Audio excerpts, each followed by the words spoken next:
It's episode 88 of Unstuck, and today I'm going to talk about the 8 things that I learned from my very own rock bottom moment. So, stay tuned.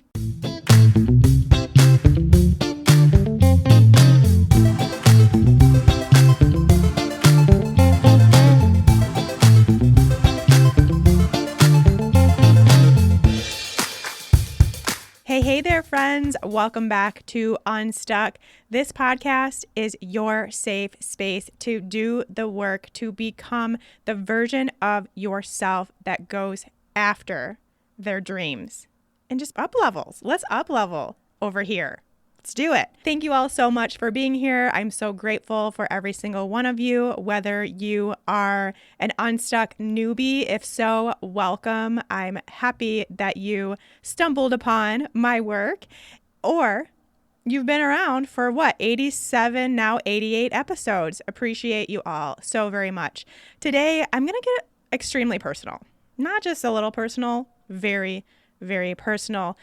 And talk about my rock bottom moment, which I have shared openly before. So a lot of you already know at least part of this story, but may find out some new things. But more importantly, what I've learned or what came out of that rock bottom moment. This kind of goes along with last week's episode 87, when we talked about those curveball moments. This was definitely a major curveball in my life, and how we can actually use those experiences that at the time seem unwanted, undesired, and move into a place where we can see the good that will come out of them. We can see them as a learning experience and move from that place. And this was definitely the case for my rock bottom moment.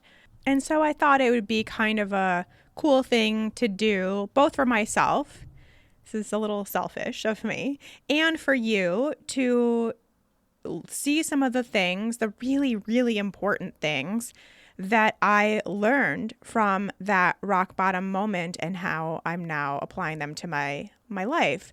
This is not an exhaustive list by any means. So much came out of that time in my life, but I picked and chose some of the most important ones, some of the ones I thought that would be really helpful for you as well.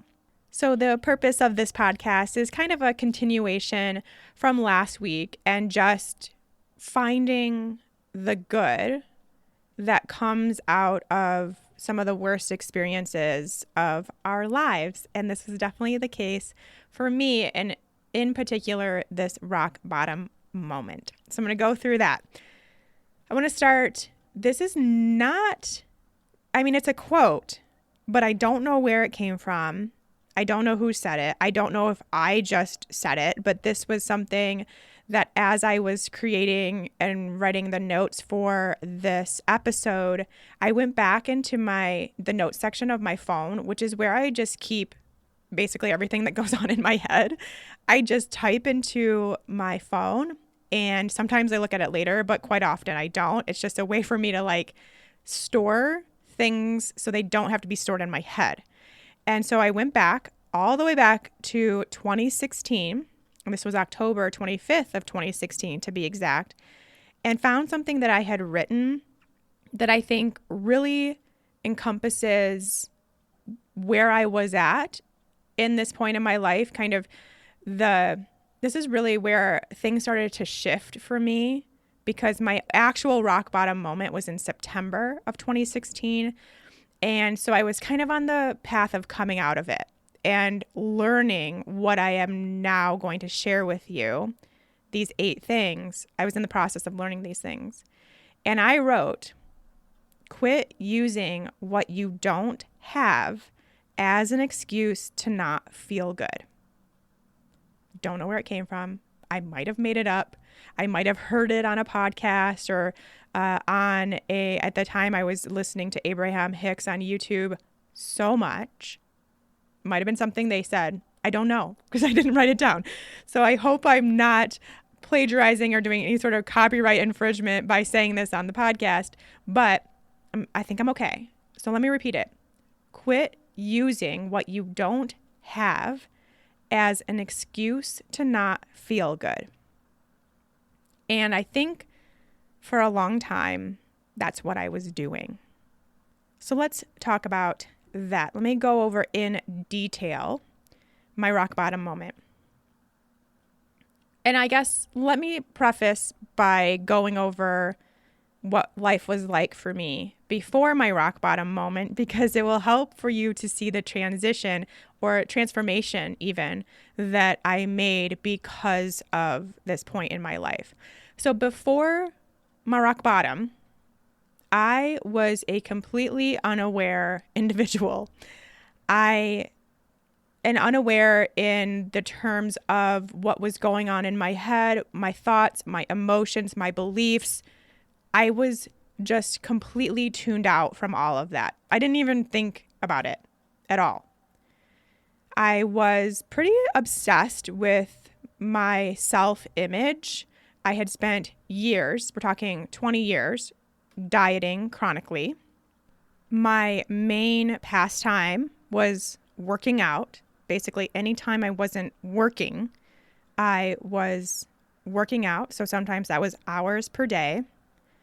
I had done a figure competition where I had gone well below my ideal body composition, body fat percentage in a way that was not healthy. I had done a powerlifting competition while also working through autoimmune disease and a flare-up of my autoimmune disease. Decided to just lift as much weight as I possibly could.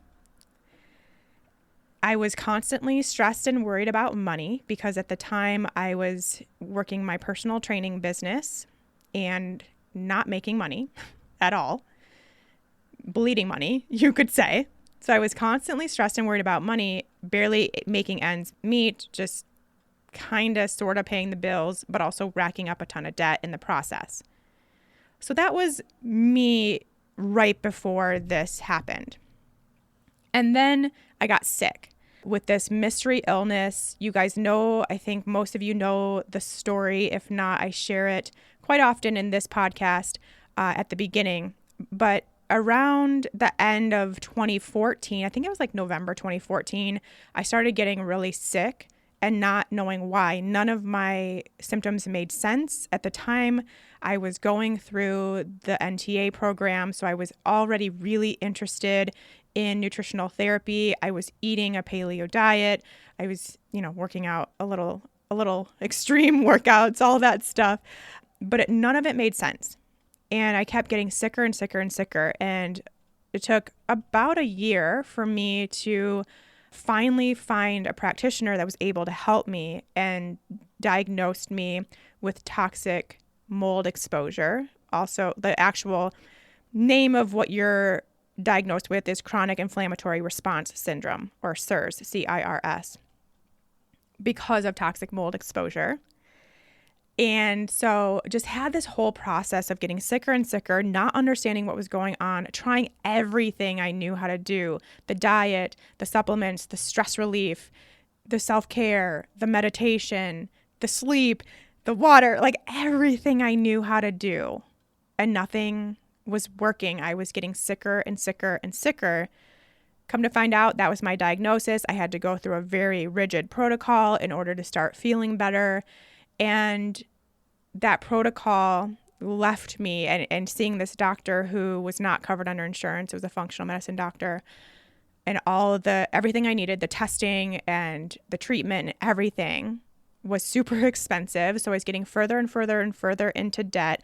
I had to get rid of all of my belongings twice because when you are exposed to mold, your porous material items like your clothes, your bedding, your bed, your mattress, everything, like your couch, everything, all of that stuff needs to go. And so I did that once when I found I was living in mold. I moved. I didn't get any furniture, thank goodness, but I got a few more clothes. And at this point, I was just getting stuff from like Target, just the most basic stuff that I just could put on my physical body, and that was that. But then I moved into another home that ended up having mold. And so I had to get rid of all that again. So I had nothing to my name and had to move back home. So I was in my 30s living with my parents again. My job, my business was suffering, not just because I was not charging appropriately and I was not making any money, but then I also had days where I could not do my work. I couldn't go help these people. I couldn't go to people's homes and train them because I felt so awful. And so I had to cancel and really dial back my business. So I was struggling, as you can imagine. And along with all of that, I also, in a matter of about 8 months, one of my symptoms was unexplained weight gain. So I ended up gaining about 40 pounds in a matter of 8 months. None of my clothes fit. I was just wearing totally different sizes. I didn't recognize myself in the mirror. No matter what I tried to do that I knew how to do, quote unquote, knew how to do to help with weight loss worked. I was massively struggling emotionally and mentally with that weight gain. And so I want to be super open about that and knowing now where I came from in that I was obsessed with trying to look like a personal trainer, trying to look the way I thought I needed to look for my role in life, my business. And this was something that I had just been in a spiral about for years and years and years and years. The constant dieting, everything, for as long as I was like I wasn't even an adult. I was in like 8th grade when I started dieting. But when I started being able to make my own decisions is when I started dieting, and then from there out. So I had a lot going on as far as limiting beliefs and stories and just tons of muck when it came to my body. And then having this weight gain, something I'd never experienced before, and not being able to control it was super challenging. It was so hard for me to figure out and to deal with mentally and emotionally. So that was really my rock bottom moment. The actual moment I've talked about before was what I call my Stitch Fix moment. And it was the day that I was like, you know what? I think I need to feel better because I was feeling terrible physically. Yes, because I was sick and I was having all these crazy symptoms and I was barely being able to get out of bed most days. I couldn't work out. I couldn't hike. These things that were a big part of my life, but still were and are also kind of my space of like happiness and joy and letting go and just kind of being. I love to hike. Being out in nature is my therapy. And I couldn't do that. I couldn't do anything because I didn't have the ability. It hurt. It was painful. I didn't have the capacity with my strength, the capacity as far as my energy goes. I just couldn't. So all of that also contributed to this place because I couldn't do what I wanted to do. I also lost a lot of friends because my friends didn't understand what was going on, because while I had a mystery illness, it also, besides the weight gain, was kind of disguised. Like it wasn't an open, clearly you have this condition and we know the name of this condition, we know what that means, and these are the symptoms. It wasn't like that. So not only was it a mystery illness to me, but to all of my friends and family. And I lost a lot of friends because I couldn't go out and drink and party and dance and do all of the things that I had been doing up until then with my friends. Couldn't go to happy hours, didn't consume alcohol during that time. I wasn't eating a lot of things because I was trying to keep my inflammation under control. So a lot of friendships were gone. And so that was another thing that was contributing to this rock bottom moment. So as you can see, I had a lot of stuff going on. The actual moment, again, let's get back to that Stitch Fix moment. I should pause right here and let you know that I don't have really good notes that I'm going by today. So it might be a little all over the place because I'm just I really wanted this to be a vulnerable thing that I'm sharing, a vulnerable episode. So it's better just to come from the heart. So it might be a little scattered.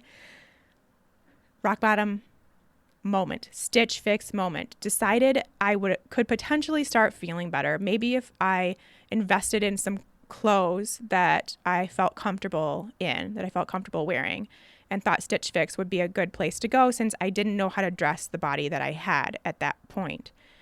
Log on to Stitch Fix, and I had never purchased from them before, but I had set up my profile back when I was like in my figure competition days.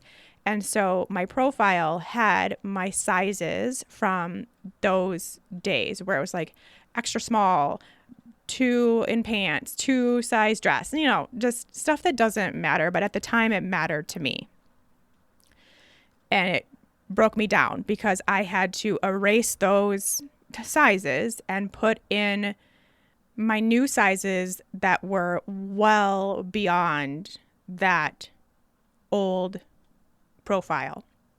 So I had to erase those and those sizes that I had been my whole life and put in these new sizes. And that was a really hard thing for me to do. I spent the rest of the day, it was a Sunday, I spent the rest of the Sunday in my bed crying and crying and crying and crying and crying. Like I could not stop crying.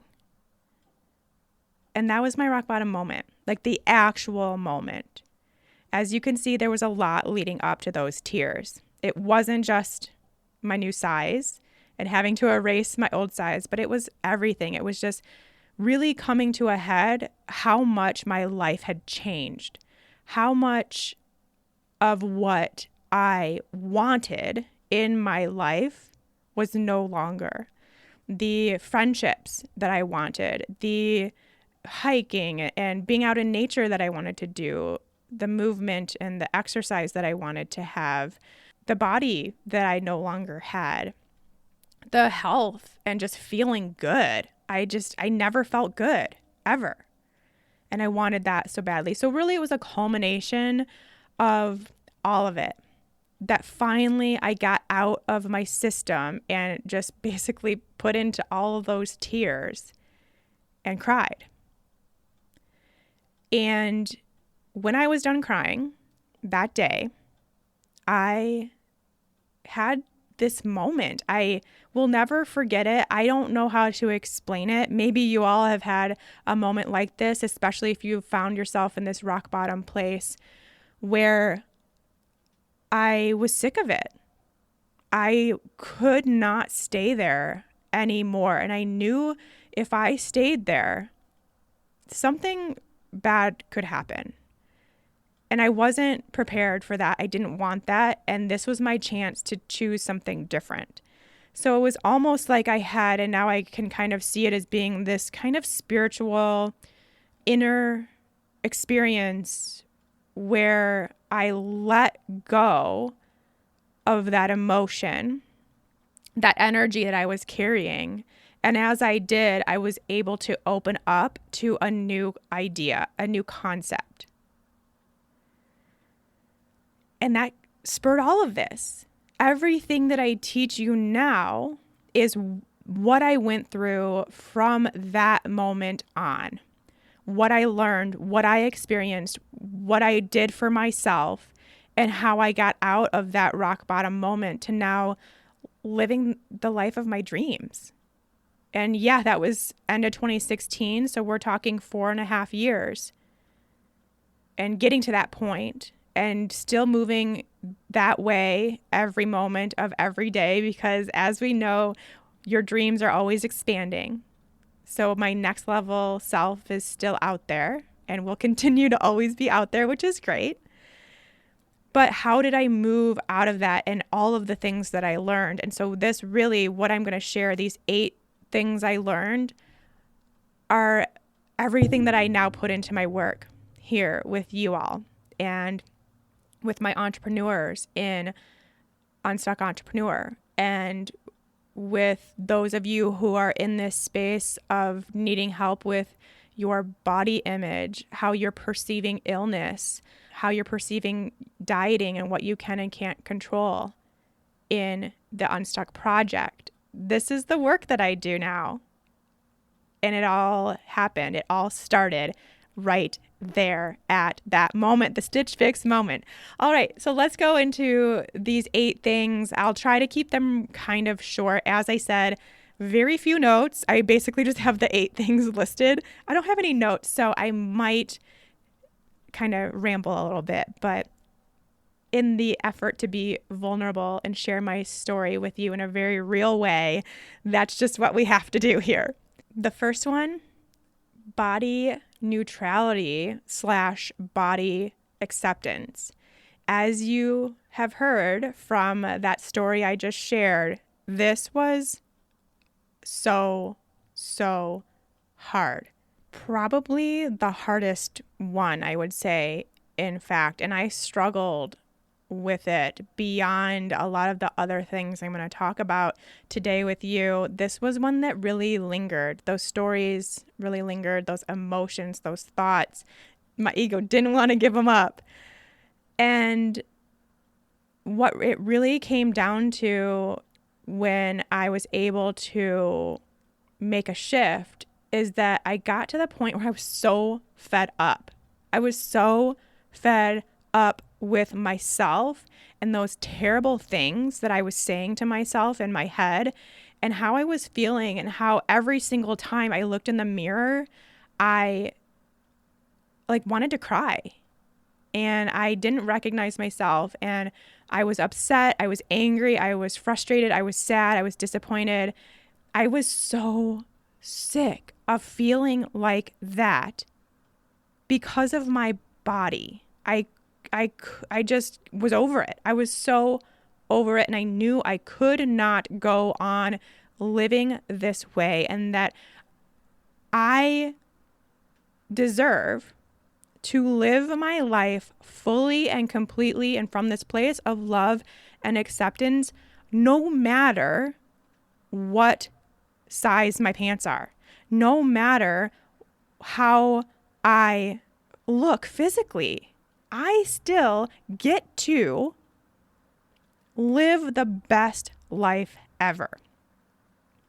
And I was so sick of letting my life pass me by, because if I'm being completely honest with you, I was saying no to social activities because of the way I looked. Yes, I didn't feel good. Yes, I didn't have energy. I wasn't able to participate in the food and drinks that they were providing. All that, yeah, for sure. But really, when I had spent so much time in isolation, the idea of being around people was pretty nice. That sounded pretty good. I think we're all kind of going through that now that it's been a year of pandemic life, where just being around people would be amazing. But at that point, I was still saying no because of how I looked, and I couldn't get to the place of acceptance and think, I just was so worried about what other people would think when they saw me and saw how different I looked. And so I was not doing social things because of that. So I don't know if I've ever admitted that. I've admitted it to myself. I don't know if I've ever shared that anywhere else but here. So there you go. But I finally got to the point where I was sick of that. How could I keep going on letting days of this very short life pass me by in this really unacceptable way because of my physicality, and letting my physicality determine how happy I was going to be that day and what kind of life I led. I was over it. And I'm so grateful that I got to that point where I just was like, nope, I'm not doing this anymore. I don't care what size I am. I am going to live my very best life. So that was the first thing. The second thing that really helped me with this is, and we'll talk about this a little deeper in another tip I have, but I got in touch with who I was beyond my physical body. And I really celebrated and nurtured that. So as I said, prior to this rock bottom moment, I was completely unaware of myself or anything. I only thought about my physicality and just really went through life in this one-dimensional place. But I got in touch with my inner self, my inner being, my intuition. And I only did so because of all of the work that I was putting into moving beyond this place for me and getting out of it. I got in touch with who I was beyond my physical body. And I celebrated my inner voice and I nurtured my inner being. And I was able to see that up until then, my body had been such a huge piece of my identity, but it wasn't. It actually wasn't. It is such a small fraction of our actual identities. Like who we are does not include our pant size, our dress size. And so I got in touch with me and the kind of person I was. And I focused on putting that out into the world, regardless of what I looked like. Who I was not this physical body. There's so much more to me. And I was able to see that and put that out there. The second thing was finding self-love. Again, a very hard one, something I had never, ever experienced. To be honest, I had no idea what self-love even was until I think it was like 2015. Back, if you have listened to all my podcasts, then back in the day, 2 podcasts ago when I had the Nourish podcast with Meg Dahl. And she was someone that, because of dealing with eating disorders, multiple eating disorders, she was introduced to self-love from a young age, like in her teens. And this was something that I had no idea. And then she started talking about it on the podcast. And I was like, what? This is a new topic and I'm interested in it, but I don't have it in myself.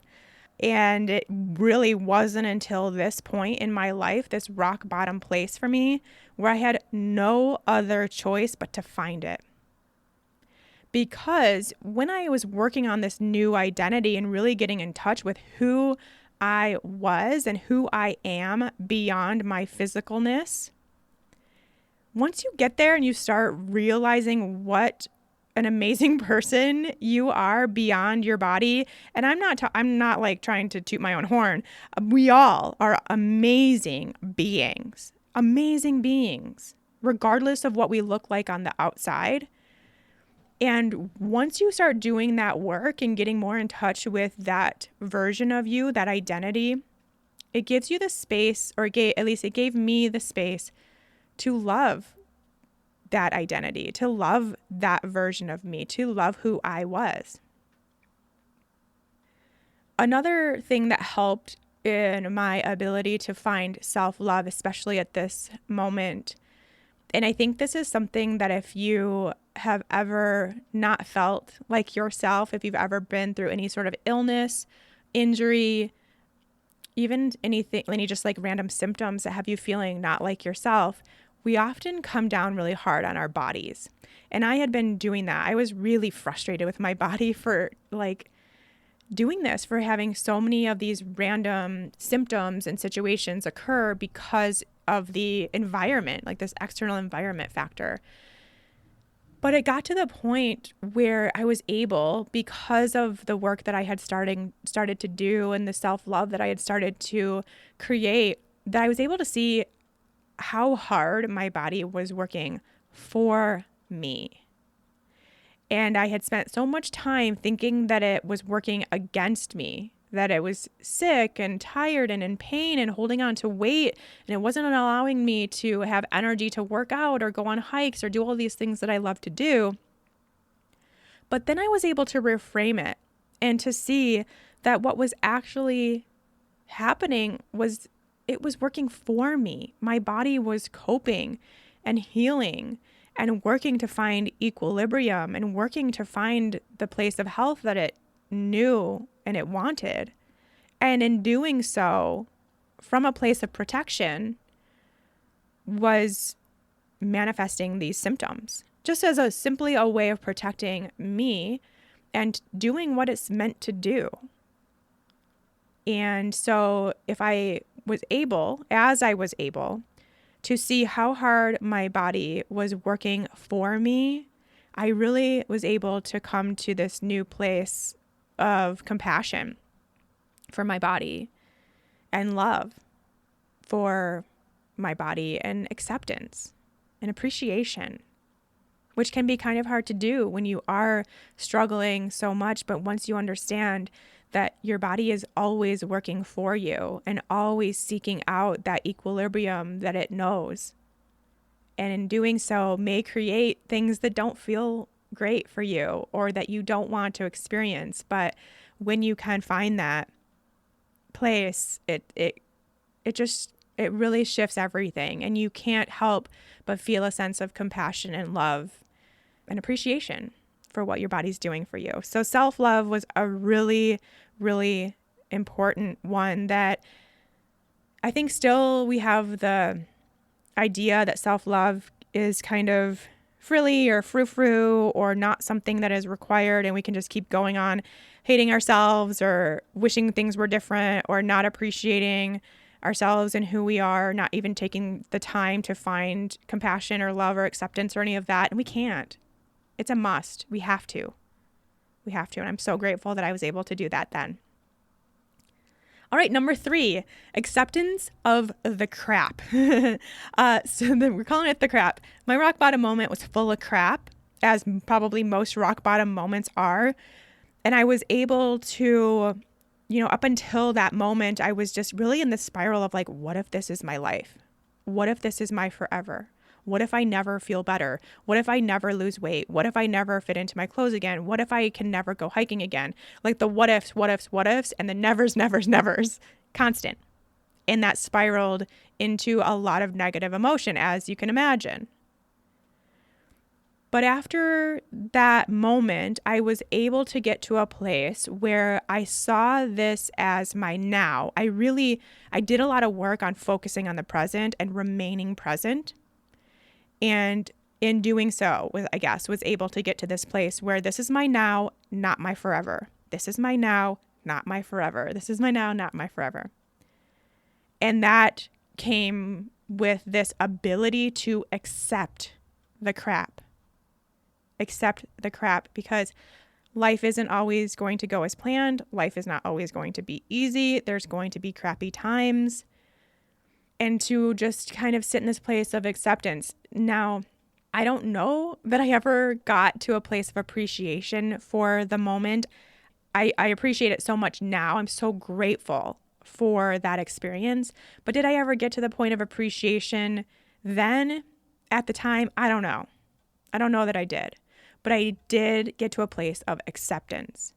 So it's not like we have to go all in like, oh, I'm so glad this is happening to me. It's a little hard to do that when you're in the thick of it. But can you accept? Can you accept the crap? And we're going to get into this in a little later, but then also getting to the place where while you're in this place of acceptance, can you get to a place where you're also feeling the best you can in that moment, which doesn't have to be amazing. We'll talk about that, but I really did do a lot of that. And when I got into this place of wanting to stay present, one of my favorite things to do was I went on so many walks. Like when I think of back on that time, I basically only remember the walks I went on. And I would go to this kind of in between a pond and a lake. I don't know what you would technically call that. A very, very, very small lake, potentially. I would go there and I would walk around the lake, and I got to this place where I would just stay present in that moment. Like I would just look for all the things in that moment. Like look at the trees, look at the water, look at the sun sparkling on the water. Oh, that's so beautiful. I'm so grateful that I can experience that. And, oh, the steps that I'm taking are making this kind of noise. Oh, it snowed, so now they're making this kind of noise. Just being super, super present to each moment. And I think that was a really like practical, tangible way that I could work on this practice of acceptance. So just thought I'd put that out there as something I actually did that helped so, so much. All right, next one. Not sure what number we're on. I lost track. Next one, money detachment. Money detachment. I talked about this in the money mindset coaching call as part of my money story. This part of my life was so tremendously helpful for my money mindset and for letting go of my stories, my limiting beliefs, my fears, my thoughts around money. Because as I mentioned when I was giving you the debrief of my rock bottom moment, I had none. I had no money. My business before this all happened was not profitable. It was great, but it wasn't profitable. I was not making enough money. And then this all started going on, and I had so many medical bills that I had to pay out of pocket, and they were expensive. So I already had probably about $10,000 in debt on my business credit card because of my unprofitable business. But then I racked up another $10,000 in medical bills over the course of, I don't know, not very long, under a year, because I was trying to go through this protocol to get well. And so as I'm going through this process, I find this place where nothing matters more to me than getting my life back, than being able to live a healthy, feel good, happy life. And if that healthy, happy life also includes me paying off debt for the rest of my life, fine. I do not care. I do not care. I just want to feel good. And so that process and, just giving my credit card all the time with money I didn't have in order to feel good really let me find this place of detachment with money. And it made me realize how much emphasis and stress I had been putting on my lack of money up until then, because then all of a sudden it didn't matter. I had something way more important to figure out, way more important to my health and happiness beyond how much money I did or didn't have, was me feeling good, was me doing what I needed to do to get to that place. And suddenly money had no weight to me. It was just this thing that I had to give in order to get my health and happiness back. And that was it. That was it. Also, another part of my money story that I don't think I've shared here, but shared on the money mindset coaching, was that when I finally was able to start the healing process, I had to move into a place that I knew was mold free. As I just mentioned, I had moved into 2 places that had mold, so I had to get rid of my stuff, had no belongings, had to move in with my parents. And I found a place that was mold free, but was twice as much rent as I have ever paid. Had no idea how I was going to pay for it, but I moved in anyway because I had that level of detachment. What I cared about most was finding a home that was safe for me to begin my healing process, and not living with my parents. As much as I love them, it was not necessarily the best situation for healing. And at the time, I think it was a month after moving into this place that I couldn't afford, I quit my personal training business, which at the time was my only steady income. Seems scary, right? To look back, I'm actually shocked that I did that because of how many stories I had around money, but that just shows my level of detachment at the time, which once I was able to detach, I almost had this place of I'm going to do what feels good. If money really doesn't matter as much as I have been thinking it has this entire time, then I'm just going to do what I want to do. And that means living in this place where I could heal and get well, and also having a business that felt good to me so I could heal and get well and actually like how I was spending the majority of my hours of my day. And at the time before I had quit personal training, I also had a foot in on my nutrition practice, but was doing a little bit of both to make ends meet. And I stopped personal training and went full on into my nutrition practice. And when I did all of this led up to the floodgates of abundance opening for me very, very quickly. Let me just say that I never once had to figure out how to pay for that rent that was double what I was used to paying. I never once had to go back to personal training, something I was no longer passionate about. And I was able to get rid of that credit card debt very quickly within 2 months after this rock bottom moment. So finding that level of detachment that I had with money, I'm so grateful. Again, now seeing it from the future, I'm so grateful that I was able to find the importance of other things over money, because it led to all of it coming together for me, which is really a lovely thing. All right, next one, let go to let in. This rock bottom moment gave me a new perspective of the energy I wanted in my life and what I wanted to include in my healthy, happy life that was on the horizon, and what I didn't want to include. So the friendships that had drastically changed because of this moment in my life, the people that weren't there for me, did I want to include them? No, they weren't going to make it into my healthy, happy life. Like I said, the personal training business that was providing some cash, but was no longer in alignment with what I wanted to do for my future, was I going to keep that? No. On another level, this idea of always having to be busy, always having to be go, go, go, which I didn't include in my pre-rock bottom moment story, but that was a big piece of my identity, was being this person who was always busy, always striving, always doing something, always trying to make herself known, I guess. Could I let go of that?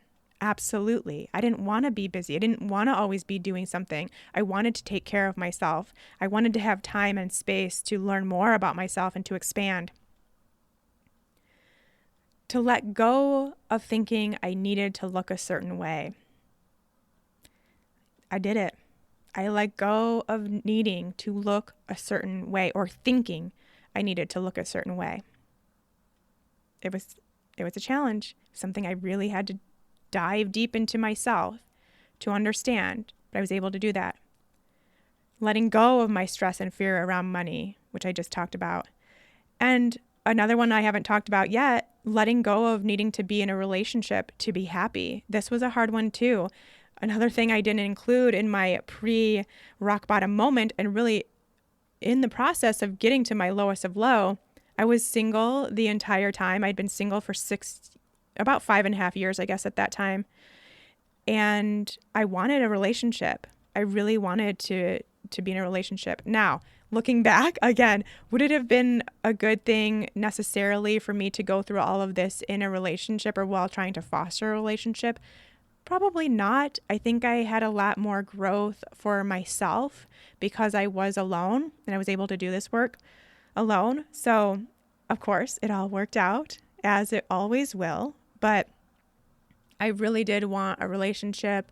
I didn't want to be alone. And so I had to let go of feeling like I needed to be in a relationship in order to find peace and happiness and companionship and everything I was looking for, and how I could find that in myself. And as I did all of that letting go, just continued on with the process of what can I let go today? What can I let go today? What can I let go today? Guess what happened? Better stuff came in. Now, not all right away, not like, oh, I'm going to let go of this today and then, oh, tomorrow, here's something better. No, that's not how it works. But along the way, I'd say within a few years after the letting go process, when it was the right time for me, stuff so good, I couldn't even imagine it at that time. I couldn't have even visualized what came out of this experience of letting go. It all came in. The business, the freedom, the friendships, the relationships, the health, the money, the love, the companionship, the peace, the joy. It all came in. The more I let go, the more came in. So let go to let in. All right, looks like we have 3 more. The next one.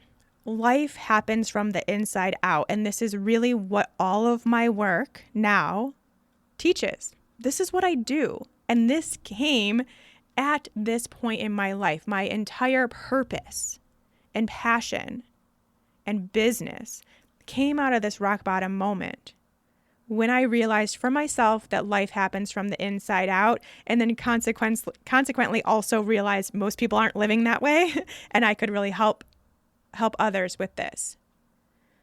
This is also known as some of the things that we've talked about here, but you also may have heard in other energetic teachings of like thoughts become things.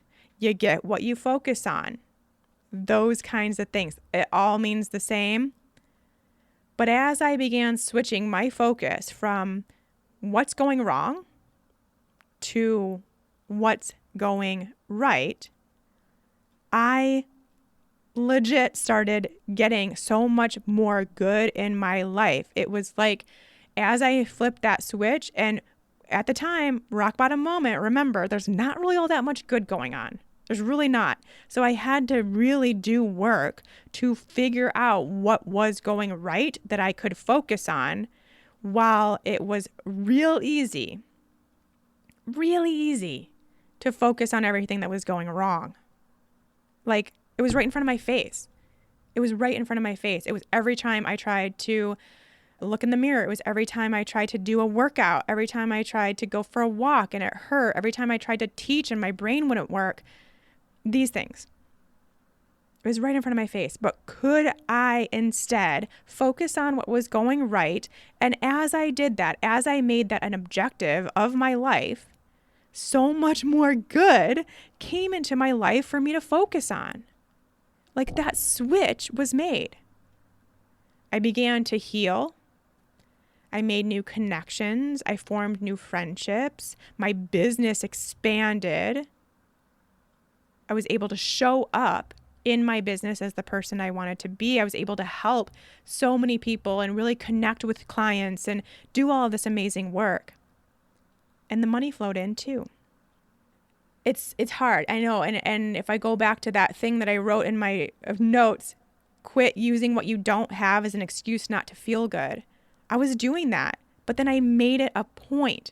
I made it a point to really do what I needed to do to focus on what's good. And obviously like a gratitude list, an appreciation list, something like that's a great place to start. And writing down what is going well, what you can appreciate in your life, because we do all have those things. Second to last one, number 7, I have a choice in every moment of every day. I have a choice in every moment of every day. This kind of expands on what I was just talking about and finding the good in each moment. But you have the power to choose how you want it to go, how you want each moment to go. It is up to you. It is up to us. It is up to me to choose in each moment how we want it to go. So in my case, I could choose to lay in my bed and be depressed, thinking about all the things that I could no longer do, because as I mentioned, I had no energy. There were some days I woke up, I ate breakfast, and I went back to sleep. I had no energy. Some days were worse than others, but that was one of the symptoms that came for me. So I could lay in my bed and be depressed, thinking about how I wasn't hanging out with my friends, I wasn't hiking, I wasn't working out, I wasn't going to do things in my business. I couldn't do anything. So I could do that, or I could choose in that moment to lay in my bed and take that opportunity as some really great downtime to learn, to grow, to expand, to journal, to get in touch with my inner voice. And that's exactly what I did. Just as a side note, I went from laying in my bed and hating life and being so annoyed that I couldn't do anything but lay down to using that time as like really profound growth time. I would read. This is when I started journaling. I started journaling in these moments when I couldn't get out of bed. Read, I would journal. I would use this time to understand what my intuition and inner voice even was. I would use that time to try to connect with it. I use it to become a point of expansion, not a point of me feeling sorry for myself, essentially. And when I realized that it is up to me, I get to decide how I'm going to experience each moment. You take the power back and you are the one in control. You are the one that gets to determine how you're going to experience each moment.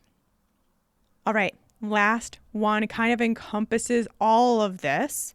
We have to put it all in one little bucket. It would be this: high vibrations heal. We talk about vibration, frequencies of vibration, our vibe here a lot on Unstuck. If you don't know exactly what I'm talking about, I would encourage you to go back to episode 3 and listen to that one. But also, whether you know fully what I'm talking about or not, if you haven't yet gotten your hands on my emotional frequency chart, head to ShawnMynar.com/scale. ShawnMynar.com/scale will be linked in the show notes, and you can download that. And I think most people put it on their fridge. I think that's a great thing, even for your family to look at. It's really important.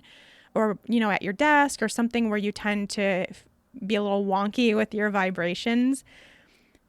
This rock bottom moment, I will never forget. It's so funny how you just like pick up certain things that you remember forever. I'll never forget where I was when I learned about the emotional frequency scale. It's originally from Abraham Hicks in the book Ask and It Is Given. I was listening to it on audio tape, or I don't know what they call it these days, audio book, and walking, of course, because that was the one thing I could do. I remember exactly where I was on the trail of the walk by my house at the time, and I learned about it, and I was like, oh my gosh, this is amazing. This makes so much sense. I've been spending so much time in this process of getting to my rock bottom moment where I was mad, frustrated, sad, depressed, irritated, angry, just all of it, like all of it. If you look at that scale, if you look at it, I was all of the low ones, all of them, all the time. And once I learned about that, I was able to really see how I could actually be spending more time feeling a little better, and in doing so, raising my energetic frequency, raising my expression of energy to be one that has a higher frequency of vibration. Knowing that high vibrations heal. They heal you physically, mentally, emotionally. They are healing.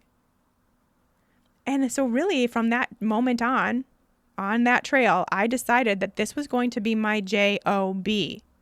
My job, my full-time gig was going to be to feel as best I could mentally, emotionally, and energetically in each moment of each day. Again, it was my choice, going back to number 7. I could choose to do that in each moment. And as I made this my job, I began to heal way quicker than my doctor expected, than most people with the illness that I was going through do, way quicker than the friends and people I was chatting with over the interwebs that were in the same position, way quicker than they were. And even my doctor noticed. As I would go in like once every 3 to 4 weeks for an appointment. And he was like, man, you are really just so positive about this whole thing, especially considering everything you're going through, how you're feeling. Like, I expect you to come in and have all these great things to say because of how positive you are, but then it ends up you're like, hey, I actually don't feel good at all, but I'm still positive. And so even he noticed how upbeat I was considering what I was going through. Now, I want to put in right here, I think you all know this is coming, but I have to remind you, this is not to say that I was always in a good mood, that I was always happy, that I was always content with my situation and what was going on, that I was just feeling all these high vibes all the time. What I did was choose to feel as best I could in each moment. And there were days, even weeks, where the best place that I could be was like frustration instead of anger or depression or, feeling irritated or confused versus feeling despair.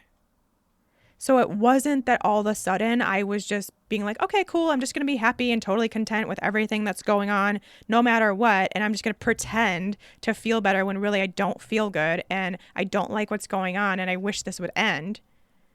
But I got real with myself and understood, yes, I'm feeling this, but is it actually that bad? And can I move it just a little bit to just feel a little bit better? And having that scale that I could reference all the time, having it available, really helped me see like, okay, right now I'm here, but could I move up one notch? So could I move from frustration to impatience, for example? And would that be a natural thing that I could do, or would I be forcing it? That's all I did. And I chose in every moment of every day to do that. And as I continued to choose that, I healed. I began to heal much, much quicker because now I know high vibrations heal. And that's it. That's my 8. Not remotely an exhaustive list. I feel like I could do another episode at least, probably 2, with more things I learned from that experience. But I just wanted to give you guys something to think about, either if you're currently going through a rock bottom moment, which I know COVID has brought a lot of those on for a lot of people, or if you've ever experienced one in the past and want to see if any of that resonated with you, or for the future, if you happen to have a rock bottom moment coming up in the future. And, this is my rock bottom moment from this point in my life on. There may be another, maybe one that's even worse that comes in the future. Who knows? But do you have these ideas in your back pocket to come to when you need it? And I quickly want to say, if any of this resonated with you, specifically about the body image, the health and healing issues that I was going through, I created the Unstuck project based on everything I just shared with you. It was like, as I was going through all of this, I realized I wanted to help others get to this space and get through this process, especially when it comes to body image, dieting, health symptoms, things like that they were really struggling with. So that's what the Unstuck project is. And if you want to go through that process, I have it available for you. Right now it's 50% off if you use the code UNSTUCK50. So you can head to ShawnMynar.com/unstuck, use the code UNSTUCK50, and you can get started on this journey for yourself. It will really be a guide. It will provide you with 16 different tools that you can use that will take you through some of these learning experiences that I had to get to this place where you have a new perspective, potentially, on what you're going through with your physical body. Okay, so that's going to do it for today's episode. Thank you all so much for listening to this kind of vulnerable, probably all over the place kind of episode. I have to do these every once in a while just to, be real with you all, right? So thank you so much for being here. If this resonated with you, please let me know. Send me a message over on Instagram, either at Shawn Mynar or Unstuck Entrepreneur, which is my new Instagram account for entrepreneurs, head to either one of those, send me a DM. I'm happy to chat with you and just let me know your experience with your own rock bottom moment, or if any of this resonated with you. I would love to hear from you. All right, that will do it for today. Until next time, take care.